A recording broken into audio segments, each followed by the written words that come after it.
Kamusta? Sa video na ito, ipapakita ko ang cool na DIY gamit ang lumang induction cooker. Kaya, sisimulan na natin ang pagbaklas ng kalan, aalisin natin lahat ng tornilyo at bubuksan ang takip.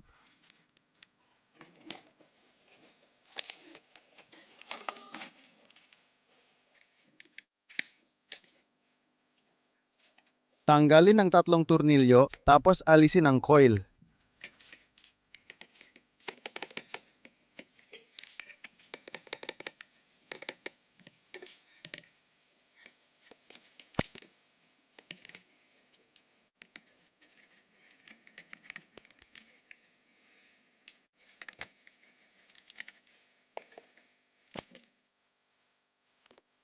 Tanggalin lahat ng wire at tornilyo na nakakabit sa board.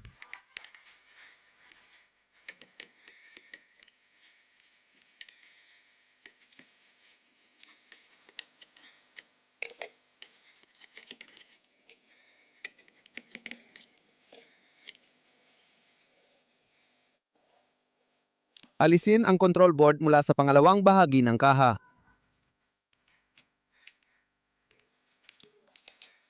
Kumuha ng maliit na plywood at ikabit ang mga board dito.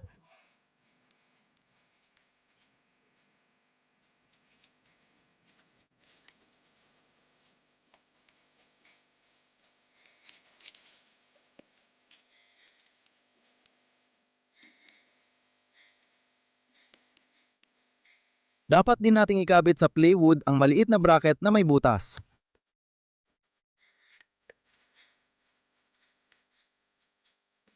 Inikabit natin. Mula rin sa kalan, inaalis ang ventilador at ikakabit sa bracket.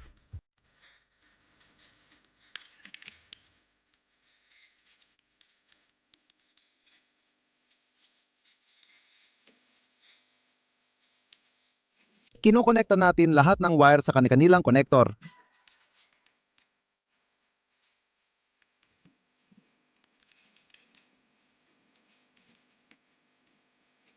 Sa gitna ng coil ay may temperature sensor. Kailangan itong tanggalin at ikonekta rin sa board.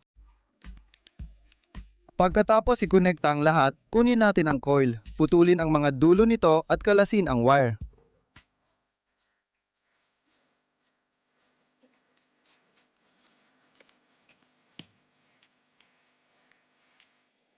Kailangan kalasin ang wire ng maingat para hindi masira ang lacquer na nakabalot dito.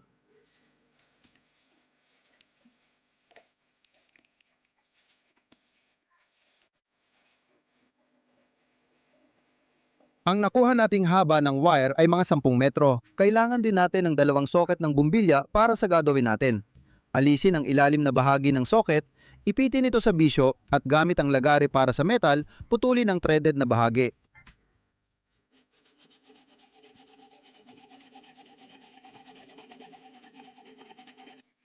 Ganito dapat ang kalabasan. Sa pangalawang bahagi ng socket, tanggalin ang metal na insert na may sinulid dahil hindi natin ito kailangan.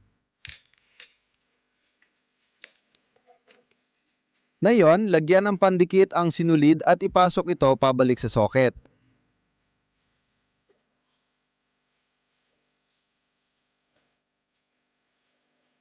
Pagkatuyo, lagyan ng pandikit ang natirang sinulid at ikabit ang ikalawang socket. Pagkatapos, balutin lahat ng ito ng telang electrical tape.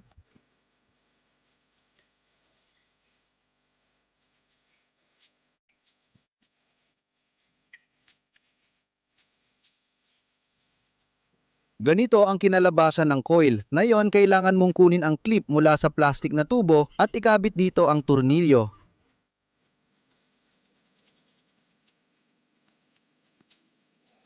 Isuot natin ang clip sa coil at pagkatapos nito, paikot natin dito ang kawad.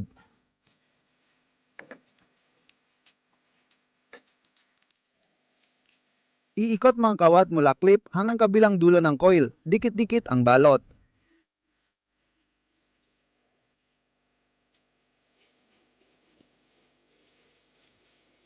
Pagkatapos nating makarating sa dulo ng coil, balutin natin ang kawad ng tela na electrical tape. Ituloy natin ang pag-ikot ng kawad sa electrical tape pabalik sa clip. Pagdating sa dulo, balutan ulit ng electrical tape. Ngayon, sa ibabaw ng electrical tape, ihikot natin ang natirang kawad mula sa clip, mag-iwan ng 10 cm sa dulo at balutin lahat ng electrical tape. Ito ang kinalabasan ng coil. Ngayon, kunin ang plywood na may mga circuit board at ikabit ang bracket.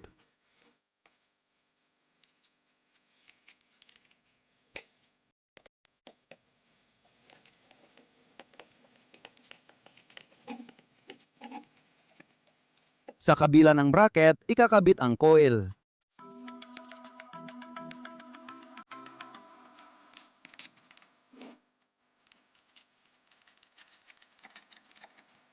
Pagkatapos ikabit ang coil, ikonekta ang mga wire sa circuit board.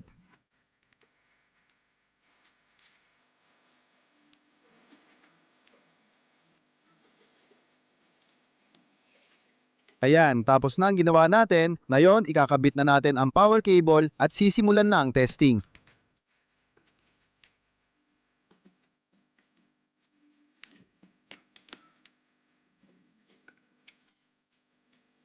Pindutin ang power button at ilagay ang anumang metal na bagay sa coil.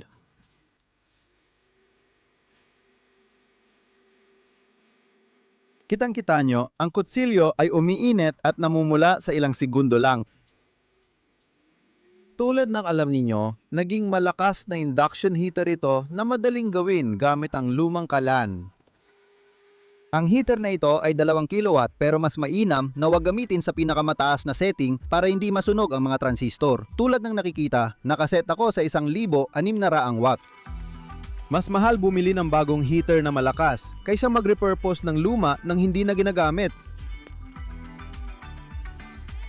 Sa tingin ko, makakatulong ang DIY na ito sa garahe. Sa tulong nito, pwede mong painitin ang mga metal na bagay, halimbawa para baluktutin ang mga ito, at pwede mo ring painitin ang mga bolt at nut na mahirap tanggalin. At bagay din ang kagamitang ito sa mga gumagawa ng kutsilyo. Maaari mo itong gamitin sa tempering ng metal at pag-init ng talim para sa susunod na proseso ng pagpapatigas. Kung nagustuhan nyo ang gawaing ito at kaya nyo akong suportahan, pwede kayong mag-donate sa link sa nakapin na komento. Paki-share din ang video at mag-subscribe sa channel kung hindi pa kayo nakasubscribe. Maraming salamat po. Habang ginagamit, umihip ang ventilador sa board kaya di umiinit ang mga transistor. Uminit ang coil pero hindi naman masyado, pero mas mabuti pa rin na bigyan ito ng oras para lumamig. Paalam sa lahat, maraming salamat sa panonood at paalam sa inyong lahat.